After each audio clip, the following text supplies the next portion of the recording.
আসসালামু আলাইকুম। আপনাদের সামনে আমি হাজির করেছি আজকে জাহানারা ইমামের ৭১-এর দিনগুলি গ্রন্থটি। এটি একটি স্মৃতিচারণমূলক গ্রন্থ, কেননা জাহানারা ইমাম মুক্তিযুদ্ধ সময়কালীন যত কিছু দেখেছেন সেগুলো দিনলিপি আকারে তিনি লিখে রেখেছেন এবং প্রত্যেকটি এখানে তারিখ অনুযায়ী কী বারে কী ঘটনা ঘটেছিল সে বিষয়গুলো এখানে তুলে ধরেছেন। যুদ্ধে জাহানারা ইমামের বড় ছেলে রুমি শহীদ হন। এখানে দেখা যায় জাহানারা ইমাম তার বড় ছেলেকে সে মানে তিনি আর কি নিজেই যুদ্ধে পাঠিয়েছিলেন, এই জন্য আর কি তাকে শহীদ জননীও বলা হয়। আর এই রচনায় সাধারণত গভীর বেদনার সঙ্গে আভাস ইঙ্গিতে তিনি হৃদয়ের রক্তক্ষরণের কথাও ব্যক্ত করেছেন। তিনি একজন শাশ্বত মা চরিত্র হিসেবেও তার সার্থকতা রয়েছে।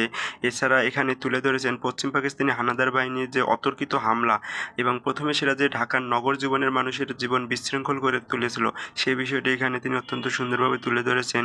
সেই সাথে দেখা যেত যে শিশু কিশোররা স্কুলে যাবে না, কিন্তু পাকিস্তানি হানাদার বাহিনীরা জোর করে স্কুল কলেজ খোলা রাখবে।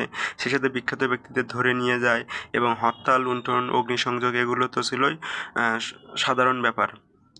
আর সেই সময় ঢাকার দুঃসময়ের অবস্থা এইভাবে জাহানারা ইমাম তুলে ধরেছেন এবং সেই সাথে আরও একটি বিষয় তুলে ধরেছেন যে বাংলাদেশের মুক্তিযুদ্ধে যে শুধু একান্ত একটা মানে একটা গোষ্ঠীর না, এখানে সর্বস্তরের মানুষ অর্থাৎ ব্যক্তিক এবং সামষ্টিক অংশগ্রহণের ইতিহাস তিনি তুলে ধরেছেন।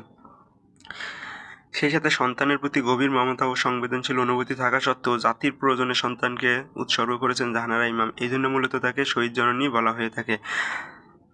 আর মূলত এই প্রবন্ধ গ্রন্থের পুরোটা এইরকম যে শেষ পর্যন্ত দেখা যায় জাহানারা ইমামের স্বামী শরীফ সেও মারা যায়।